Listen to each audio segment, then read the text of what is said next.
Welcome, my hypersexual beings. Let's go over all of the supplies that you're going to need to build the St. Andrew's cross. This is my old one. This is my new and improved one. It's bigger, it's better, it's juicier, all the things.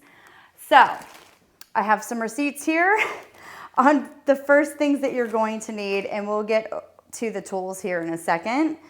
So first things first, you're going to need, I wanted to go in order from wood. So these are 2 by 8-foot long pieces of wood.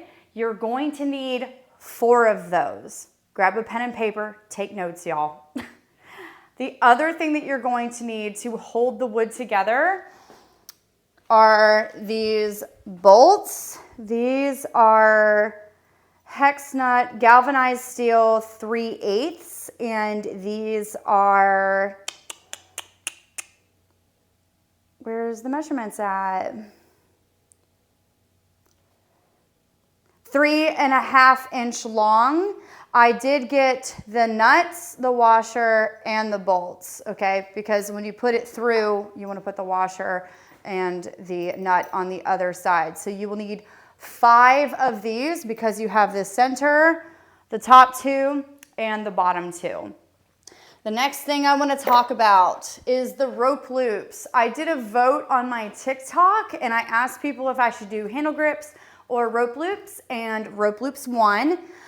You're going to need, if you do it this way, you're going to need 4 for the front and then 2 for the inside to connect the chain. So the chain connects from the center point here to the back of this guy. So you'll need 2 for that. And since we're already talking about chains, let's go over that next. These are chains that I already had from a previous build. I used these chains to hang my medieval stock. If you have not seen the how-to video on how to build that, please go check it out on YouTube. It's Domina Gray. Type it into YouTube, you'll find it. So I used general purpose indoor-outdoor chains with the long link design. These can hold up to 520 pounds. And the box that I got here is 10 foot long. So I have excess chain and I will need to actually cut this off.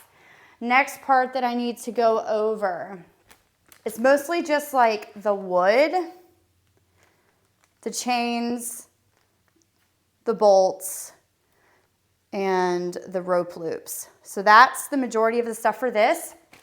I will go over the foot platform in another video because I'm not done with it yet. So I will go over that later.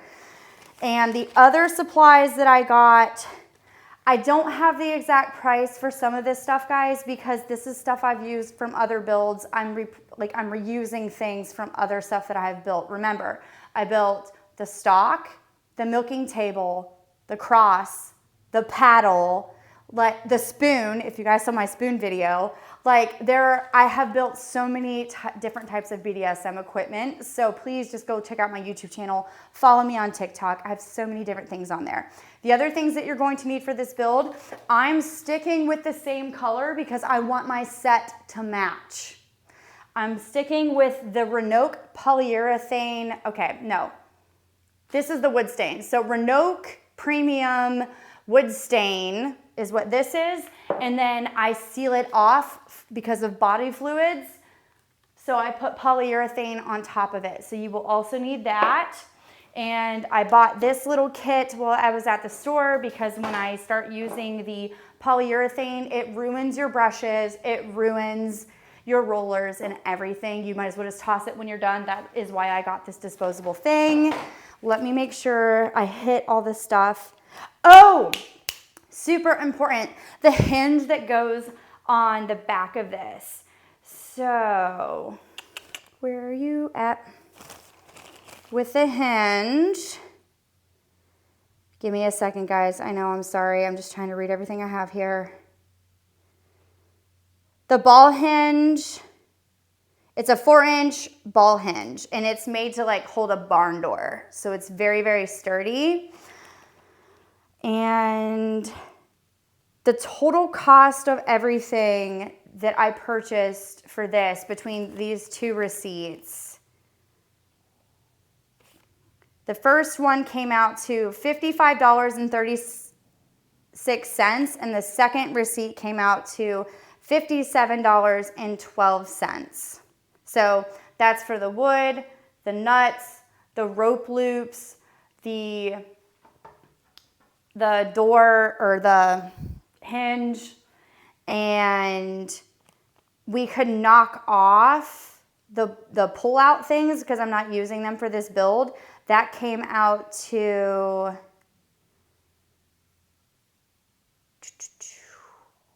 $10, so we can knock that off of there. So this is about a $100 build, $90, somewhere between there. But remember, I already had some of this other stuff. Now let's go over the tools that you're going to need to actually build this thing.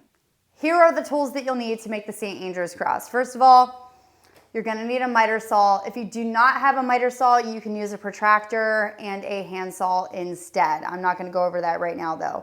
You will need a handsaw no matter what to do the chiseling process. You will need a chisel, you'll need a hammer, you're going to need a sander of some kind. I used my oscillator instead of my regular sander. You will need, you really don't need this if you have a sander and you're really good at chiseling. I got this because I thought it was cool. This is a rasp plane to kind of like even everything out. You will need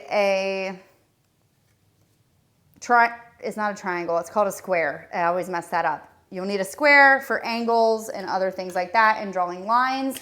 You're going to need a drill with multiple different sizes of drill bits because you're gonna have to drill small and then go large. You will also need a tape measurer, and for the staining in polyurethane, you will need a roller or paintbrush because every time I use polyurethane, it ruins my paintbrushes and my rollers, so I get these disposable kits from Home Depot to make it easier on myself. I think that I hit everything when it comes down to tools. Oh, no, I didn't. Safety first. You're gonna need some safety goggles, maybe some sexy knee pads, and you'll need a pencil. So those are all the items that you will need to do this build. First, we're gonna get started with the top and bottom part of the cross.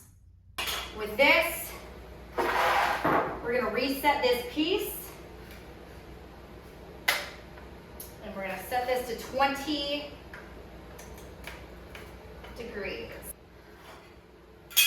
I know I need a working station, guys. But I don't have one, so this is what we're doing. Ignore this stuff. I'm gonna go over this. I've already went over the 70 degrees. I've already went over that. And I'll talk about why this is here later. My little notes.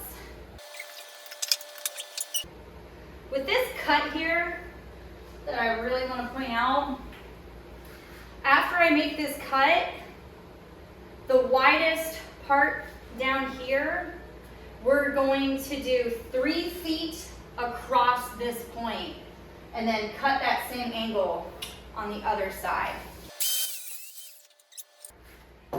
Since I'm pulling this straight across, I'm just going to adjust this the other way. Unlock that. 20 degrees on this side. I've already marked my board 3 feet this way, so I know I'm solid and I'm ready to go. So there we have it. That will be the top piece. So this cross will be bigger than the original. I'm making it bigger for bigger sleeves.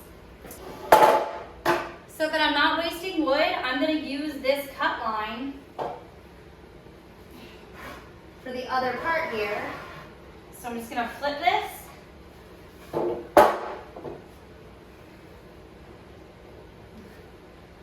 Line it up. Draw my line.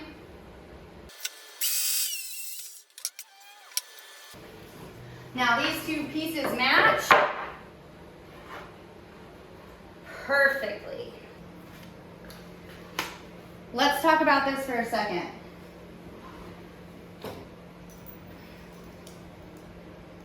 I will be placing bolts to attach all the wood pieces together so that I can take it apart later and then obviously put it back together.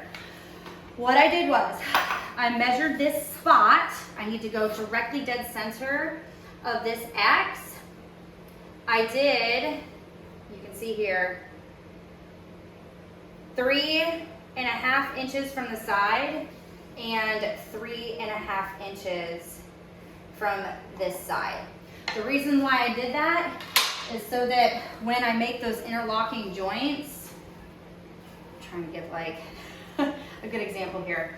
So when I put it dead center through here, it will be dead center of both boards. Obviously that's not the direction this is gonna be going, but that was just my little mini example. So what we're gonna do right now is we're gonna drill a hole here.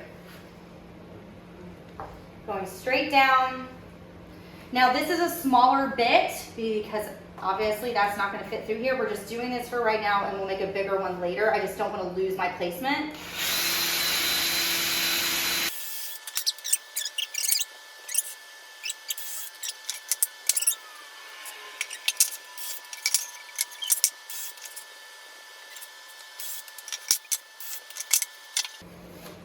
So since we did those now, we don't have to try to figure them out and line them up later, which will make this much easier. Now I have picked the side that I want facing forward. Now I have to chisel the underside of this, but first you're gonna need your circular saw. If you don't have one, you need one for this part. You don't have a choice. You cannot use a miter saw from my knowledge. For this next step, you just need another piece of wood. You're gonna line it up along the side here on the edge so that you know how much you need to cut off. So with this piece here, I have it perfectly against the edge. We're gonna need a pencil. This first line will be the first one that we're gonna cut. We're gonna do this to every single piece here.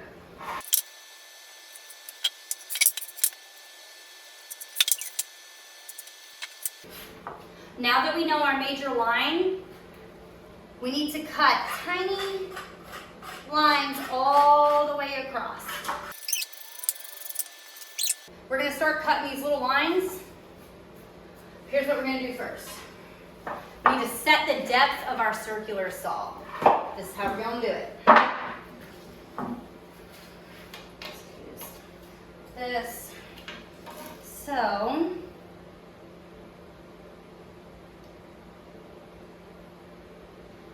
this is a little bit over an inch, so I'm going to mark the halfway point, which is right here. We're cutting this guy down halfway. So when we're setting the depth, I can just place the saw up against here, see where the blade ends, and then adjust my depth from there. So we're going to unlock, here, I'm going to show this really quick. There's a piece in here you can tighten and unlock. It moves this up and down so that you can set how deep you want the cuts to go. This is not plugged in. Tighten that really good. Now we can plug this in and start cutting these itsy bitsy little tiny lines across. The closer you cut these lines, the easier it is to chisel it out. You do not want to have really big, thick lines. That's why I did so many small ones. Another thing, let's not forget, this line is the most important. I went right along the edge because if I need to go back and chisel this out by hand to make sure it fits perfectly, I can do that. Now we're going to go through and we're going to do all the rest of them. So that's how all the small lines look. Now we're going to chisel out that halfway point.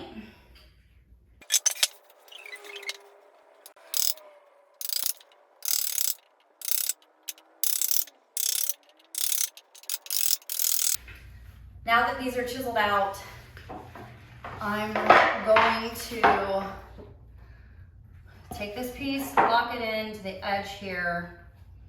I'm gonna draw the line that I need going into the longer pieces of wood.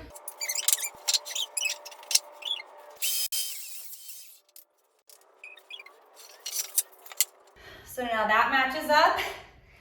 And now I'm gonna chisel this piece. I'm gonna go ahead and chisel this piece out. I am not going to record every time I chisel something. It's the same process for every single board because I have to chisel all 4 sides. Okay, Siri, go away. So I have to chisel all 4 sides and the center pieces twice. We're gonna have a great time.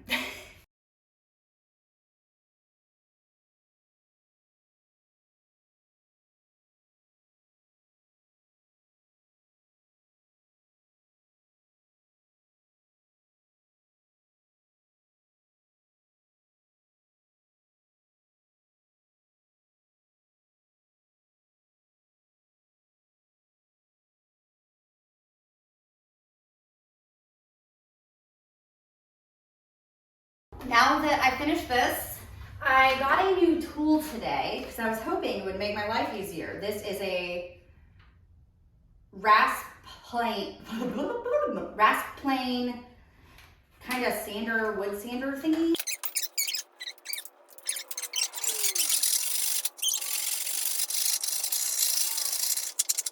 That's making it really easy, actually. I'm happy about this. This was only $8 from Harbor Freight. I approved this item.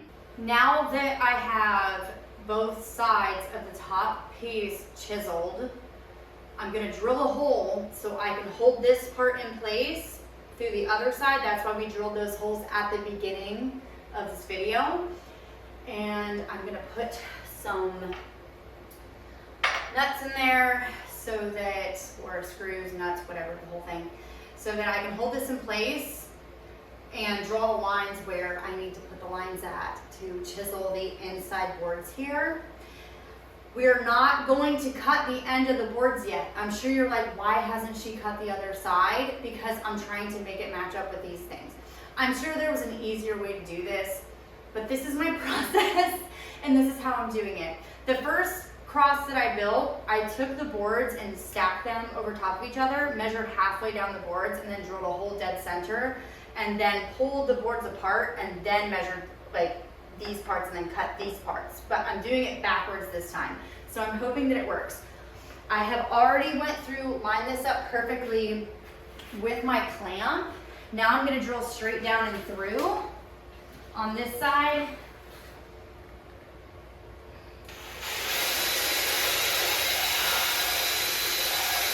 Smooth like butter. Now, I'm gonna put this in. I'm gonna hammer that in, screw it.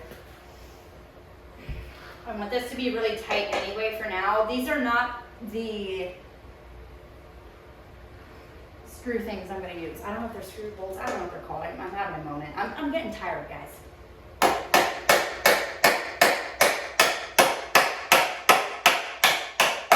Okay, so that's gonna keep this guy sturdy. I know this is probably not gonna come out, but it's the wrong size anyway. It doesn't matter. We're just gonna leave it at that. So now we have that side. I know that's sturdy. It's gonna stay in place. I'm gonna undo this. Now we're gonna do it on the other side. I might have to like stack up some boards right there. I'm gonna take it all the way down. There's a piece of scrap wood underneath there.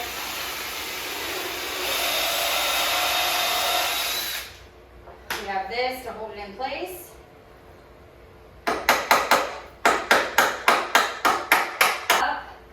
And all these boards holding everything together. We're gonna draw the lines where I need to chisel this side.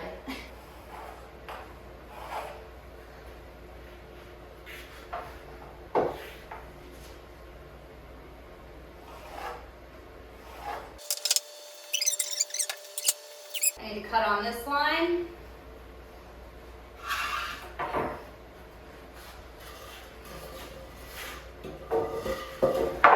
And I put a piece of tape that said chisel this side. not the other side, because this is the wood grain I want to show on the front. It's going to be absolutely gorgeous when I get this done. Now I'm going to grab the circular saw. I'm going to start cutting my lines and do the whole chiseling process over again.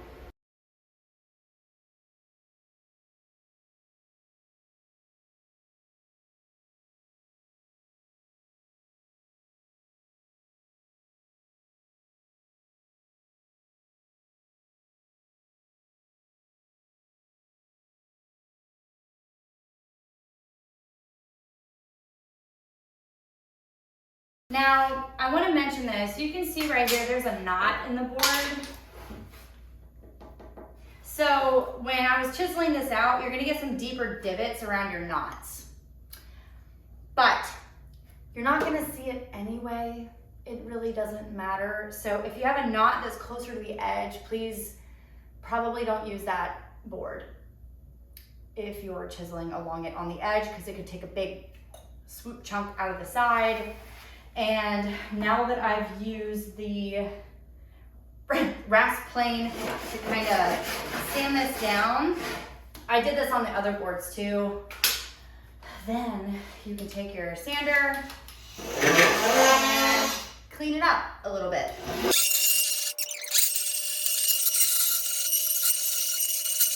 Beautiful. Now we have to do this same thing on the other side.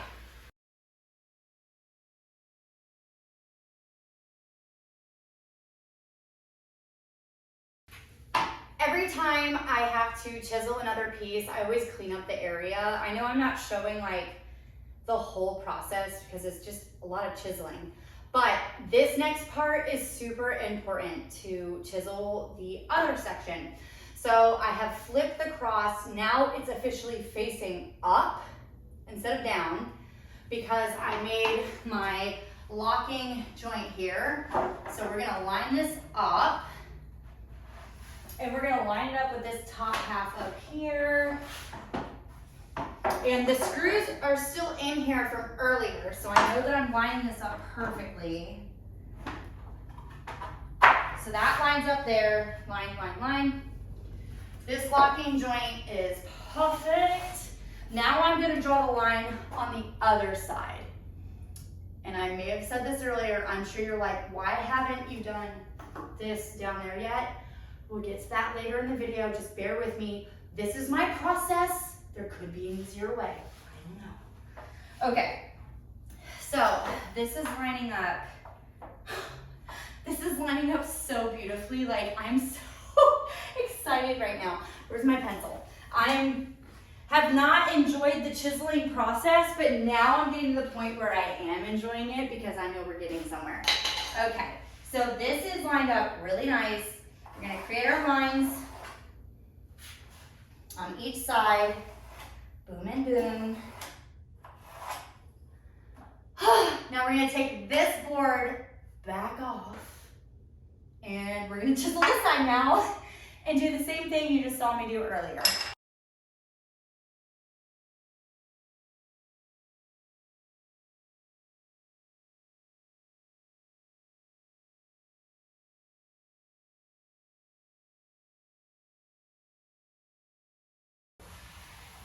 Oh, I am so happy about this. It is locking together perfectly. I'm so happy right now, but I'm gonna get off my happy train and we're gonna talk about the next part. Here's what we're gonna do. Next piece here. We just have to lock this. Take it from the bottom, slide it up. That's where that needs to be. We're gonna draw the lines. We'll take this back apart here in a second. Make sure this stays down. Beep, beep, beep. Perfect. Before I cut this, we're gonna draw the lines.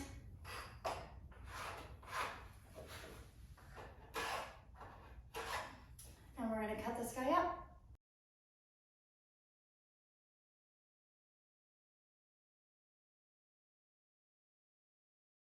I line this board up. I just drilled the holes through for the other screws here. I'm gonna flip this over.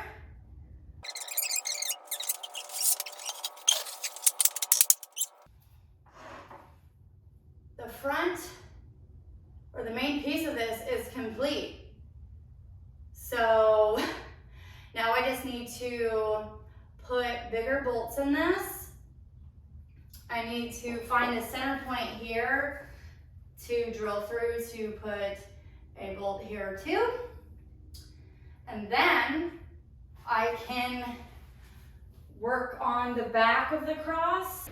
For the next part of this, I'm gonna flip it, trying to decide which part I want to be the top. I think I want this to be the top. So,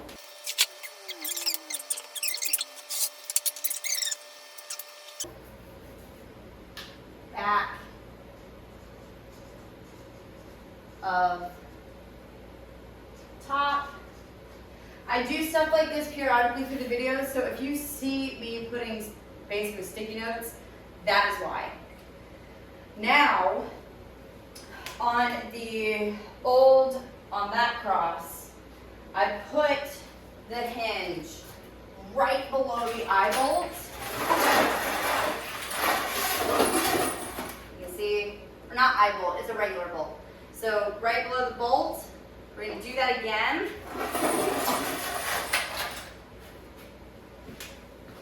And I got this. I have a 4-inch heavy-duty ball bearing door hinge. Make sure you're not putting it too close to this because you want a little bit of space. And I'm gonna draw circles. We're gonna need those holes. Don't fall, please.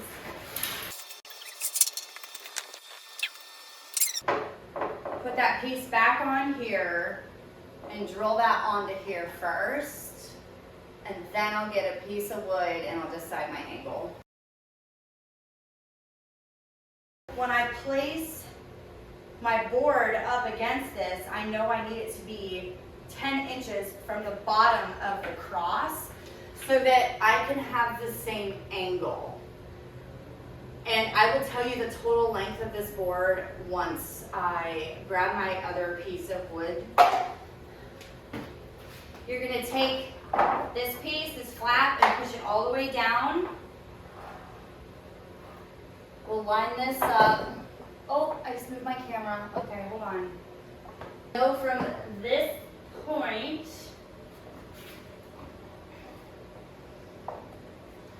and the end of this board, I need it to be 10 inches from the bottom. I don't like using that ruler. Or that, I want to use the ruler.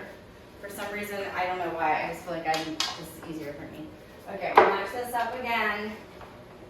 It's in the right spot. And cut 10 inches from the bottom, which is right here. So I need to do a complete straight line on this point and cutting it off there. But I want it to be at an angle, so I need to figure out the angle that I cut the other one at. I want it to go this way, if you can see that on camera. So let me use my, I'm going to use my, not this, what's my other thing? I promise I'm normally more organized than this. I'm just, projects take a lot out of me. Okay, we're gonna go to 45-degree angle. That should be good. Where I just drew that line at, we're gonna cut it at a 45-degree angle, and I need to put this, I need to adjust it back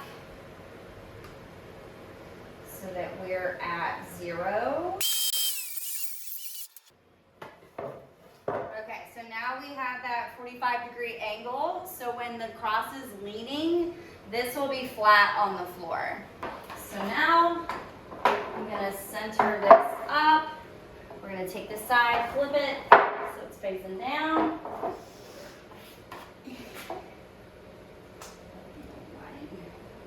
Lines.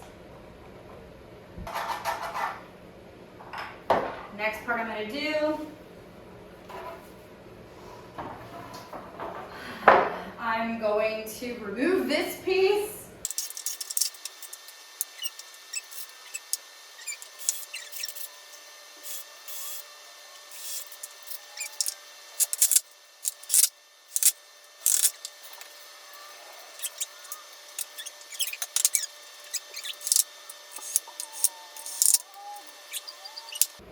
Before I forget to tell you guys this measurement, all the way from the bottom to the top is 51 inches. Now I have my rope loops, and if you've seen my other videos, these probably look familiar. We're going to do it a little bit differently than the original cross, how we did the eye bolts. We're going to do a rope loop here, dead center, and here, so it keeps the cross from going too far and sliding.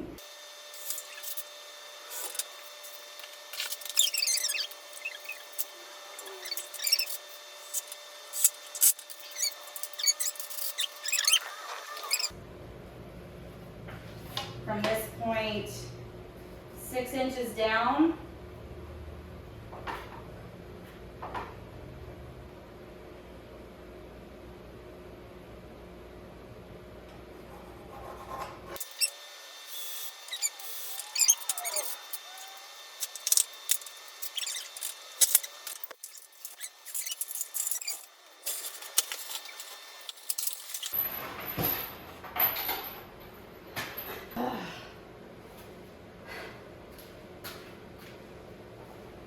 so now you can control how much they're leaning. But we're gonna put a platform under this also to make it so it definitely doesn't fall. Because if you're like here, it starts to slide, so your feet need to be supported.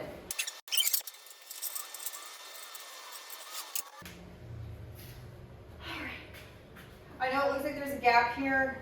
This is not completely tightened yet because I haven't put the things in that need to be in there. Now here's the deal.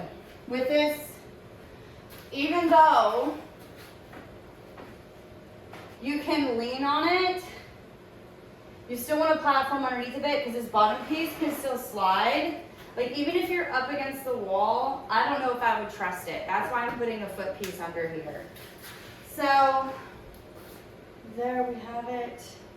It's almost done. It's looking gorgeous. I'm very happy.